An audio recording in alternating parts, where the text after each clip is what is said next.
Please, Dad, we'll be good. A woeful cry from his young son came crossing into Thomas's conscious mind. What the F? Thomas wondered to himself as the forlorn child begged once again. Hello, welcome to In My Words. The book I am reading from is titled The Monster We Call Dad by D.A. Riles. This book is not intended for young readers. After each reading session, I will briefly give information about a chosen plant. I hope through my words you will gain insight, knowledge, and a deeper appreciation and understanding of this mysterious and intricate world. Though the road may be long and hard, compassion and beauty can be gained through the enjoyment of nature and experiencing its wondrous gifts. Thank you for joining me. Chapter 2. Returning to Mom. Please, Dad, we'll be good. A woeful cry from his young son came crossing into Thomas's conscious mind. What the F? Thomas wondered to himself as the forlorn child begged once again. We promised not to even talk. The two younger siblings in the car nodded their agreement, trying hard to suppress the fear from their eyes. Joe knew he was taking a big risk of releasing the monster from its confines.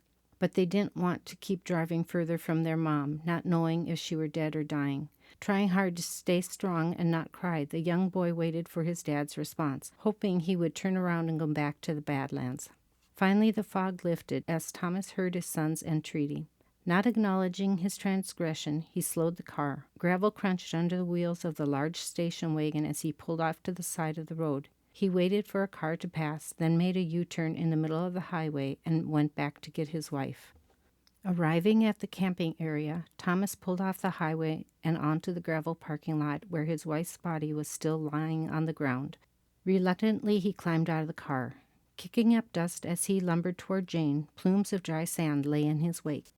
Only a short time ago, this had been such a beautiful place. Children laughing, people happy, birds flitting high above their heads. It was picturesque in its charm. Hills filled with color from the warming sun. The aroma of small blooming flowers of blue, pink, and white abounded before them, adding to its beauty, yet now only a scene of pain and sorrow. The children were unable to hear their parents' words, but saw Mom rise as if coming back to life. Straightening her glasses, Mom brushed fine particles of red dust from her clothing and face. Climbing into the front seat and laying her head on the inside of the door, she took her rightful place on the passenger side of the vehicle. The drive back home that day and into the night was long and no words were spoken, not even an utterance of needing to use the bathroom. Only when Dad stopped to fill the car with gas did the children attempt to quickly dash off to use the restroom. It was late night when they arrived back in Minnesota. All were glad to be back home and to have an end to the day. Chapter 3. The Long Wait. Fretting for the child in her womb, Jane kept track of the days as they passed since the day in the Badlands. Each and every day, Jane waited for any sign of movement from the baby. It took 4 long days before she felt the baby kick. Elated knowing the fetus was still alive, the young woman's fears eased, but only a little, for she was still unsure of the damage that might have been done to the tiny being. The next 4 months couldn't pass soon enough for Jane. She wondered if Thomas caused any harm. Only time would tell, as she would have to wait until the child was born. Once again the family was growing, and February finally came. Jane knew her 4th child was due any day. Preparing the evening meal, Jane thought to herself as the prospect of going into labor went through her mind. Meatloaf and pie for supper. With a sudden burst of pain, Jane began clutching her stomach as the cramps from her contractions came. Walking to the heavy black telephone that sat on the kitchen counter, Jane picked up the receiver and dialed her parents' phone number. She knew better than to try to get a hold of Thomas at work, for he wouldn't want to be disturbed just because his wife was in labor for the 4th time. "Hello?" Herman said, answering the telephone. "Hi, Dad, it's Jane." Jane didn't need introduction, for she was their only daughter. Her words came out of habit. "Hi, Jane, how are you feeling?" he questioned, knowing his daughter was probably in labor. "Fine, but I'm in labor." Inhaling deeply as another contraction swept over her, she continued, "Could you give me a ride to the hospital?" "Of course. Where's Thomas?" Herman inquired. "He's at work," she replied simply. "Okay, I'll be right over. I'll bring Ma with me to watch the kids." "Thanks, Dad." Being only 2 blocks away, Jane's parents were at their daughter's door in only a matter of minutes. With a quick rap on the door to let the occupants inside know someone was there, Lena, Jane's mom stepped over the threshold and removed her woven brown knee-length coat. Herman stood next to the door. The husband and wife couple made an amusing pair. Herman was well over 6 feet, and Lena didn't quite make it to the 5-foot mark. Hearing the door open, Jane knew it was her parents. Grabbing her small jacket, she carefully walked toward the two. A smile passed over her lips with the knowledge that soon the baby would be born. It was almost thrilling to know that she was bringing another new life into the world. "Thanks, Dad," Jane smiled as Herman opened the door.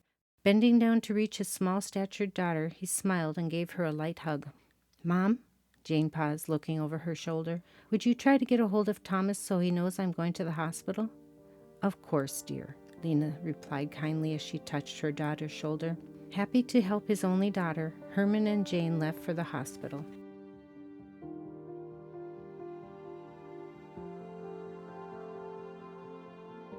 The plant I am highlighting today is the tulip. Tulips can handle full sun or shade. Tulips come in every color except for blue.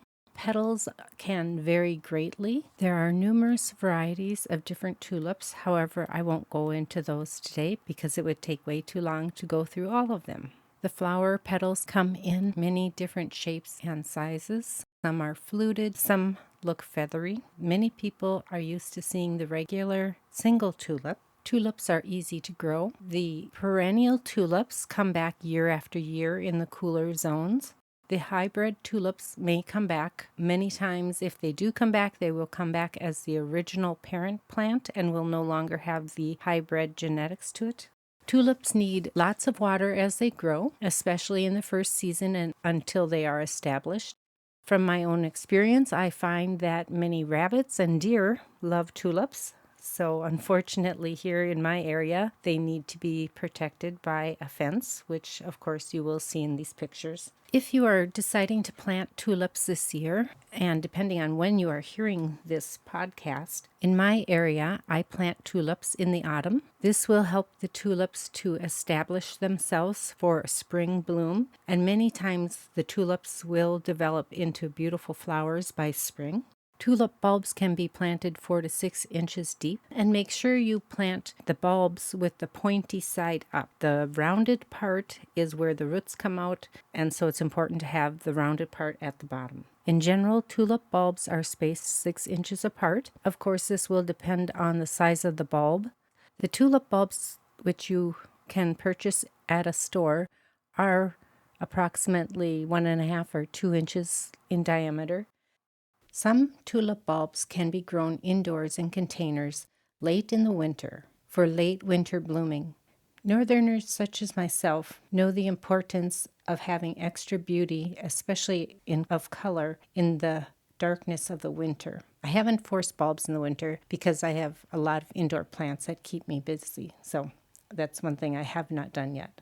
In time, I probably will give it a try. If you live in an area where your underground bulbs aren't bothered by moles or voles or any other type of animal or insect, or if you don't have to worry about protecting the stems, the flowers, or the leaves from being eaten by rabbits, deer, then you will be able to have your tulips naturalize themselves, and they will come back year after year once they have been established. I hope you enjoyed today's highlighted plant, the tulips. I look forward to having you again with me next week. Please like, share, and subscribe. Next week, I will highlight another plant and continue reading. If you would like to follow along with this reading, you may pick up the book titled The Monster We Call Dad by D.A. Riles at Amazon.com. I look forward to having you join me next week.